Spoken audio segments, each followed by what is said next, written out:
Graça e paz, eu sou Diego Lopes, coordenador executivo do Martin Luther Portugal, e eu estou aqui para conversar sobre os avanços do Ministério do Seminário Teológico em Portugal, na Europa e também no mundo. Estou aqui com o Franklin Ferreira, por favor, se apresente. Sou diretor executivo do Martin Luther Brasil, pastor da Igreja Trindade de São José dos Campos, em São Paulo.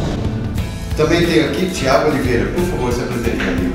Eu sou Tiago Oliveira, presidente do Martin Luther em Portugal e também professor na Grace Baptist Church em Jackson, Mississippi, e planei voltar a Portugal em 2021. Bom, a gente está aqui para conversar sobre a necessidade do ensino teológico e principalmente sobre essa relação do ensino teológico e a necessidade da Europa nesse momento. Eu quero perguntar para o professor Franklin, com a sua experiência de docente, 20 e poucos anos de docência no ensino teológico, a sua contribuição aqui no Brasil, como o pastor ou professor vê esse avanço para a Europa e também para outros países, como outras extensões aconteceram também na Ásia, né? Como você vê essa extensão? É interessante que o seminário Martin Luther nasceu na Alemanha, ele se expandiu rápido pelo país, também por Suíça, Áustria, entre outros campos, e depois de um tempo chegou no Brasil e agora retorna à Europa por Portugal. Isso mostra que o Martin Luther oferece um tipo de modelo de seminário evangélico, conservador, confessional, que é diferente e relevante do tempo presente, que não só se adapta ao contexto europeu, mas também ao contexto do Brasil, mais continental. Mas, tratando diretamente da questão que você levanta, é curioso que, em termos de números, o seminário Martin Luther na Alemanha tem mais alunos do que as faculdades do Estado, por exemplo. Me parece que na Suíça a situação é mais ou menos parecida também. Quer dizer, se entendeu que há uma necessidade de formação de obreiros na Europa. O seminário Martin Luther na Europa tem tentado preencher essa lacuna e tem tido resultados interessantes, com um bom retorno dos alunos, uso de igrejas locais. Em Hamburgo, por exemplo, o seminário Martin Luther usa uma igreja local para as suas aulas. E agora, chegando a Portugal também, isso sinaliza para a gente que, se de um lado a Europa precisa ser reevangelizada, por assim dizer, precisa ser impactada pelo cristianismo, há um gap entre a força do cristianismo no final do século XIX, meados do século XX, e o que há hoje no continente. Do outro lado, há demanda, há pessoas querendo uma formação teológica para ministrar as igrejas locais, para conseguir dialogar com a cultura.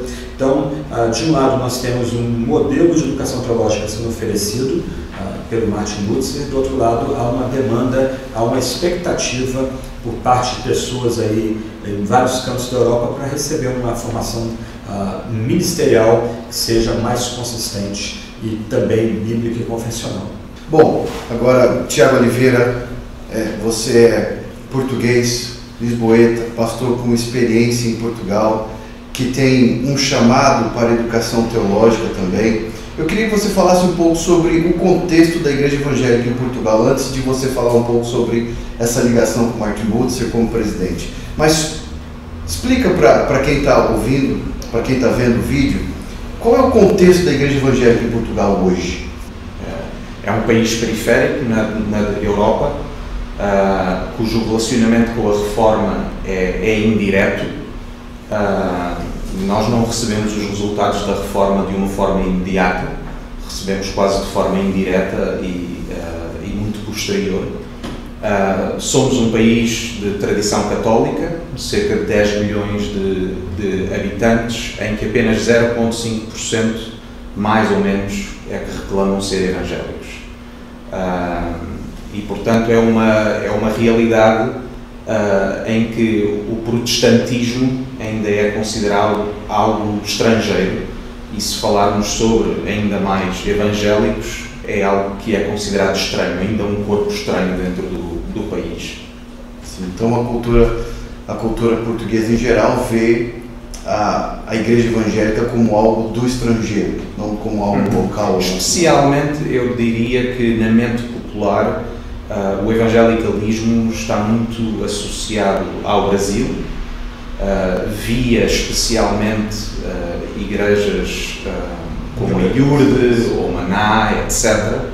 E também associado aos Estados Unidos, especialmente ao Sul, mas com conotações pejorativas. Portanto, os evangélicos são aqueles que estão associados às coisas más dos Estados Unidos. Então, como o Martin Butzer Portugal responde especificamente para essa necessidade de, ao mesmo tempo, trazer para dentro da cultura portuguesa a sua própria expressão evangélica, a sua própria teologia? Martin Butzer, em Portugal, ocupa um nicho ou um espaço que, do nosso ponto de vista, não estava ocupado. E isso tem a ver com uma questão mais confessional reformada. E ao mesmo tempo queremos ocupar um espaço que tenha influência, seja académica, seja ela cultural também. E ela só vem com um estudo académico sério. E penso que precisamos de fazer um esforço sobre essa matéria.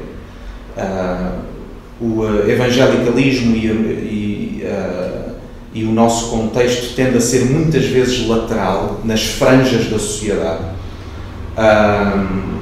de subúrbio e também do ponto de vista académico, sem estar com um grande diálogo, seja com a cultura, seja com a academia. E nós esperamos fazer um esforço sobre essa matéria, porque acreditamos que a forma de conseguirmos também dialogar com a de cultura passa pela academia e passa pelo respeito de que, mesmo que as pessoas não concordem connosco, entendam que temos uma mente. E muitas vezes também a nossa responsabilidade, a forma como a nossa teologia tende a ser fraca e aguada e pouco cuidada. Bom, falando sobre isso também, vou perguntar para o Franklin se ele pode falar um pouco sobre a filosofia de excelência ministerial e teológica no Martin Butzer, né? Qual é o nosso alvo enquanto seminário no mundo todo, né? Em Portugal, no Brasil, em termos de excelência para o ministério pastoral e teológico? A ideia é oferecer ao aluno, a partir de certas linhas mestras, aquilo que a gente entende que, no momento, é o estado da arte em termos de educação protestante, conservadora e confessional. Então, nós temos algumas linhas mestras que vêm da Alemanha: concentração em Bíblia, no caso Antigo e Novo Testamento, concentração em teologia sistemática e ética cristã. Então, essas são as ênfases principais aqui no Brasil. Essas matérias aí são as que têm maior carga horária, inclusive introdução ao Antigo Testamento, introdução ao Novo Testamento. As matérias de exposição bíblica do Antigo e Novo Testamento são 3 de cada. Teologia sistemática, que ocupa 3 semestres, e ética, que ocupa um semestre inteiro, né? A ideia aqui é oferecer para o aluno um fundamento seguro daquilo que é o coração da mentalidade evangélica, como consagrado nas confissões de fé, etc. e tal.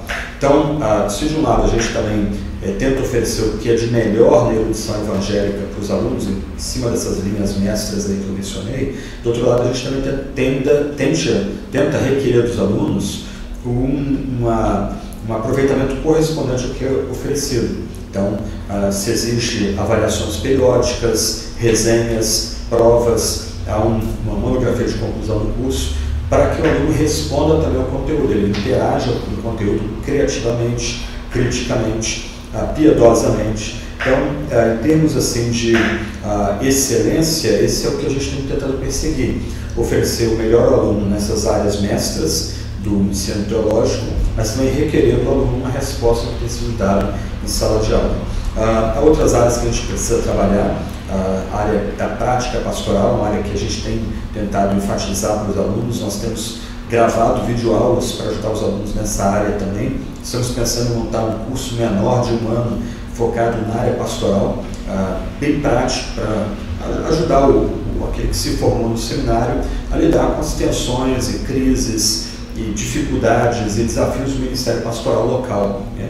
Cobrindo a administração eclesiástica, os atos pastorais que são típicos do ministério, né? Como gerir, por exemplo, uma assembleia local, que é típica em igrejas batistas e presbiterianas, né? Como a igreja se organiza em termos de estrutura, organograma, etc, etc. Então, em linhas gerais, isso que seria o nosso padrão de excelência para os alunos, para o alunado, para a igreja brasileira também, né? Sinalizar algo da igreja brasileira e mais além também. Em Portugal, pastor Tiago Oliveira, o pastor Franklin falou sobre o que eles estão fazendo aqui no Brasil, qual é a visão do Ministério Martin Luther em Portugal, ou do Seminário Martin Luther em Portugal, em relação à excelência dentro do contexto de Portugal. Há uma questão que penso que é fundamental. Claro que o Franklin estava a falar de questões mais práticas, também porque o Seminário Martin Luther aqui já tem muita experiência e, portanto, já está a lidar com coisas muito práticas e do seu desenvolvimento e já está, inclusivamente, a ajustar à medida que vai andando. Nós estamos no processo inicial. E para nós há uma questão fundamental que nos move, que é a excelência, por um lado, do Evangelho e a excelência do Ministério Pastoral. E eu penso que muitas vezes, isto no nosso contexto em Portugal, que tende a ser pequeno, reduzido em número, tende a ter um certo feeling de familiaridade, tendemos a ter alguma condescendência quando estamos, seja na igreja, seja no ambiente de ensino teológico. E muitas vezes é isso que permite que nós sejamos, e que, por exemplo, as nossas igrejas, especialmente na área urbana, tenha pessoas que sejam muito capacitadas, professores, doutores, juristas, etc., que são pessoas exigentes no seu local de trabalho e são pessoas altamente competentes naquilo que fazem do ponto de vista profissional. Mas tendemos a ser estas mesmas pessoas e nestas congregações muito condescendentes com aquilo que nós não só desejamos, mas até fazemos de requerimento e de exigência para aqueles que almejam o ministério pastoral. E nós temos que entender que a educação teológica e o ministério pastoral devem ser a representação da excelência do Evangelho que nós pregamos. Que sempre que nós fazemos, que sempre que somos condescendentes ou achamos que não é necessário exigir tanto, é na realidade uma fraca representação da excelência do Evangelho que nós estamos a pregar. E isso reflete-se muito depois na forma como os pastores estão ou não preparados para edificar as suas igrejas e também para dialogar com a cultura e a sociedade à sua volta. E muitas vezes temos essa fraqueza. E temos que entender que o seminário tem que ser a representação da excelência do Evangelho que nós pregamos. Mesmo que isso signifique ter que enfrentar a nossa cultura, nomeadamente evangélica, e muitas vezes ter que ensinar as pessoas que o suficiente não é suficiente. Porquê? Porque a excelência do Evangelho não pode ser puxada para baixo simplesmente porque nós estamos habituados a essa familiaridade e a essa condescendência, sob pena de termos igrejas fracas que comunicam o Evangelho de forma fraca e vivem o Evangelho de forma fraca. Porque o Evangelho, se ele é excelente, vivamos-o de forma excelente. Sim. Talvez as pessoas que estão assistindo não saibam, mas uma grande maioria das igrejas em Portugal são igrejas pequenas, né? 20, 15 membros, 20, 30 membros no máximo. Esse número de pessoas causa esse ambiente de intimidade, que muitas vezes não proporciona a excelência. Mas o que o Tiago está dizendo é que o próprio Evangelho deveria causar isso na igreja, na congregação. Isso tem a ver com a própria história protestante. Não foi exatamente isso que aconteceu. Um dos resultados da reforma protestante foi exatamente o elevar o nível do ensino da população geral. Sim. O que eu penso é que se é o círculo vicioso. Se uma faculdade teológica, um centro de ensino teológico tem uma visão minimalista da educação teológica, isso vai influenciar os seus alunos, que vão ser ordenados e vão levar uma visão minimalista para as suas igrejas. Se Deus, para esses alunos que se tornam pastores, é pequeno demais, Deus é algo a ser utilizado, se eles veem o ministério pastoral muito mais como uma questão de burocracia, a imagem desse pastor é mais de alguém que entretém a comunidade do que alguém que anuncia o Evangelho, ok, isso vai ter uma influência direta, um impacto direto sobre a igreja. Agora, o que o Tiago está dizendo, que é muito importante, é que se Deus é grande e o Evangelho é grande, isso tem que ter uma implicação prática no que se ensina nos centros de estudo teológico, mas também uma implicação direta na igreja local. A forma como se canta, a forma como se prega, a forma como se organiza a igreja, questões de discipulado e disciplina, isso está tudo imbricado, tudo ligado à forma como nós percebemos quem é Deus e a mensagem que a gente tem que anunciar. Então, se Deus é pequeno demais, para lembrar o livro um antigo livro clássico, se Jesus é pequeno demais, se a nossa mensagem é muito reduzida, muito minimalista, ok, isso vai ter influência direta sobre uma visão pobre do culto, uma visão pobre da música, o sermão mal preparado no sábado à noite para pregar no domingo de manhã, cheio de clichês e frases de autoajuda, etc. Nesse sentido, aí volta a questão que a gente estava falando antes. Um bom seminário teológico tem que ser independente da igreja local, mas ele tem que ter linhas mestras, a confessionalidade, uma certa filosofia de ministério. Então, se o seminário puxa para cima a educação teológica, a possibilidade de impacto nisso a médio prazo nas igrejas locais é grande. Porque à medida que o seminário começa a devolver para as igrejas locais alunos bem educados na fé cristã, que pensam grande a respeito de Deus e de Jesus Cristo, como foi dito pelo Tiago, pensam na excelência do Evangelho, porque isso vai ter uma implicação direta sobre a forma como esse pastor vai lidar com a organização da igreja, com a administração da igreja, com o discipulado, com a disciplina, com a pregação, etc. Posso acrescentar uma coisa? Eu estava a ouvir o Franco numa questão essencial, que é o próprio seminário tem que ser, o seu currículo espelha as suas convicções, o seu currículo espelha a sua fé. E por isso nós temos que entender que o maior problema do ser humano não é um problema de sistema, não é um problema de estratégias, não é um problema de planos. E muitas vezes nós enganamos-nos. O nosso maior problema é um problema de coração. E ele só se resolve com boa teologia. Ele só se resolve com a palavra, a pregação e o ensino dessa mesma palavra. Porque é só a palavra que tem capacidade, através do poder do Espírito Santo, por aquilo que Jesus fez, de mudar o coração. E sempre que nós estamos distraídos, e sempre que os seminários agora, por várias pressões, tendem a minimizar a importância das línguas bíblicas, tendem a minimizar a importância do estudo da teologia de forma aprofundada, tendem a minimizar as disciplinas bíblicas,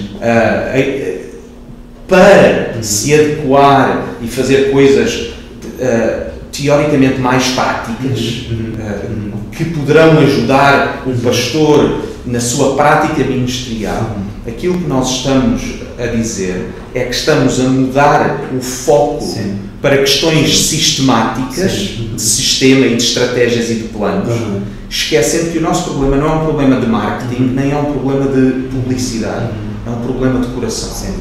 E esse só se resolve com a palavra, sendo ela pregada, ensinada e experienciada na vida.